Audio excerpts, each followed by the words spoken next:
Translation के अंतर्गत ही future perfect continuous tense की ट्रांसलेशन बनाना सीखेंगे। फ्यूचर परफेक्ट टेंस की सबसे पहले हम लोग पहचान देख लेते हैं। अगर किसी वाक्य अंत में गा आएगा तो फ्यूचर, रहा आएगा तो कॉन्टीन्यूअस और समय दिया होगा तो परफेक्ट यानी फ्यूचर परफेक्ट कॉन्टीन्यूअस टेंस हो जाएगा।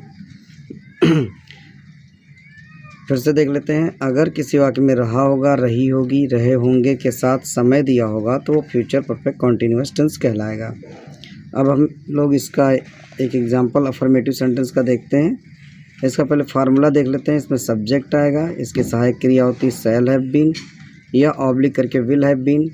ये आपको हम बता दें यहाँ पे कि शैल हैव बीन आईवी के साथ आएगा, बाकी कर्ताओं के साथ विल हैव बीन का प्रयोग होगा। वर्ब की आईएनजी फॉर्म आएगी और समय के लिए सिंस या फॉर का प्रयोग होगा। सिंस या फॉर का प्रयोग कहाँ होगा भी हम लास्ट में आपको इसके बारे में क्लियर बता देंगे। जैसे एक एग्जांपल हम लोग देखते हैं। हम 3 साल से इस कॉलेज में पढ़ रहे होंगे। अब इसमें देखिए पहले पहचान हम लोग करेंगे। रहा फ्यूचर, रहा कॉन्टीन्यूअस और 3 साल समय दिया है तो फ्यूचर परफेक्ट कॉन्टीन्यूअस टेंस हो जाएगा। फिर हम लोग क्या करेंगे, सबसे पहले हम सब्जेक्ट है तो वी बना लेंगे। सहायक क्रिया इसकी शैल हैव बीन होती वी के साथ, आई वी के साथ शैल हैव बीन लग जाएगा तो शैल हैव बीन लगा लेंगे। पढ़ रहे होंगे स्टडिंग तो हो जाएगा we shall have been studying इस कॉलेज में, इन दिस कॉलेज। और कब से, 3 साल से, साल के लिए फॉर आएगा तो फॉर 3 ईयर्स। तो इसका पूरा बन जाएगा we shall have been studying in this college for 3 years. इसी तरह एक दूसरा एग्जाम्पल हम देखते हैं। वे 2 घंटे तक खेलते रहेंगे। अब इसमें भी देखिए गा रहा फ्यूचर, रहा कॉन्टीन्यूअस, 2 घंटे समय दिया, परफेक्ट यानी फ्यूचर परफेक्ट कॉन्टीन्यूअस टेंस हो जाएगा। तो वे की स्पेलिंग हो जाएगी दे और सहायक क्रिया विल हैव बीन आ जाएगा दे के साथ। खेलते रहेंगे प्लेइंग हो जाएगा और 2 घंटे तक फॉर 2 आवर्स। तो they will have been playing for 2 hours.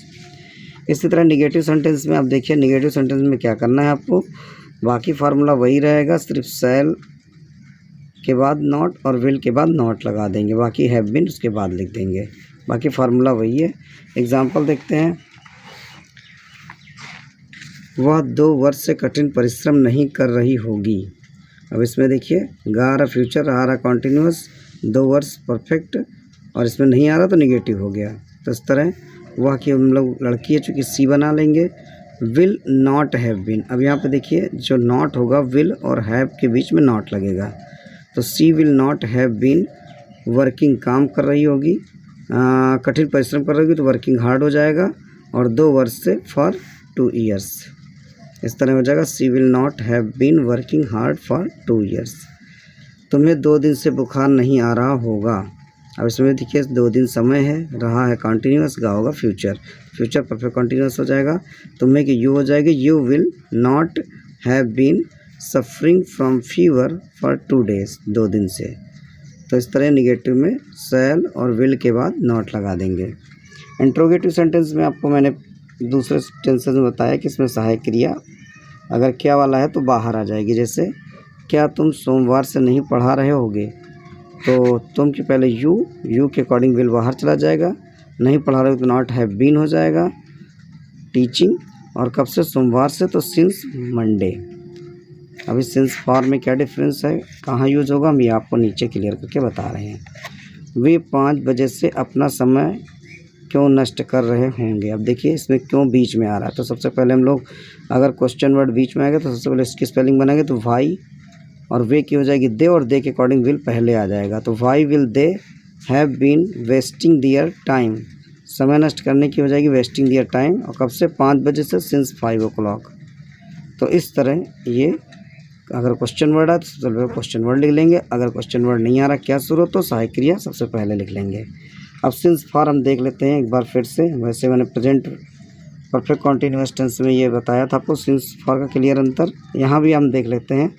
For देखिए कहाँ यूज होगा, अगर किसी वाक्य सेंटेंस में आवर, घंटा, दिन, सप्ताह, महीना, साल लिख के आ जाए तो फॉर का प्रयोग हुआ। जैसे 2 दिन, 4 सप्ताह, 5 महीना, 3 साल, 2 घंटे, तो इनके लिए फॉर आएगा। अब इसी तरह देखिए आवर बजे के लिए 2 बजे हो, जैसे सिंस 2 o'clock। दिन में अगर कोई दिन आ जाए, दिन का कोई टाइम आ जाए, जैसे मॉर्निंग है, इवनिंग है, तो उसके लिए सिंस लगाएंगे। सप्ताह में 7 दिन होते हैं, अगर दिन का नाम आ जाएगा संडे, मंडे, तो उसके लिए सिंस लगाएंगे। इसी तरह मंथ आ जाएगा तो फिर 2 मंथ 3 मंथ उसके लिए फॉर, लेकिन मंथ का कोई नाम आ जाएगा जैसे जनवरी फरवरी मार्च तो उसके लिए सिंस आ जाएगा। इसी तरह ईयर 2 3 साल 4 साल 5 साल के लिए फॉर आएगा। और अगर ईयर में कोई सन हो जाएगा जैसे 1920 से 1919 से 1918 से तो सिंस आ जाएगा। ये डिफरेंस है, इनमें कन्फ्यूज़न होने की कोई ज़रूरत नहीं। घंटे, दिन, सप्ताह, महीना, साल के लिए फॉर, और अगर घंटे में 2 बजे आ जाए, दिन में कोई टाइम आ जाए मॉर्निंग इवनिंग, वीक में कोई दिन आ जाए, मंथ में कोई महीने का नाम आ जाए, साल में कोई सन आ जाए तो हम लोग सिंस का यूज करेंगे। इसमें कोई कन्फ्यूज़न आपको नहीं रहनी चाहिए। मैं कुछ आपको एक्सरसाइज दे रहा हूँ, ये एक्सरसाइज आप लगाने की कोशिश करिएगा। ये आपकी एक्सरसाइज है, इसमें लगाइएगा और आसानी से लग जाएंगे। कोई दिक्कत है तो कमेंट करके पूछ लेना। Okay, thank you.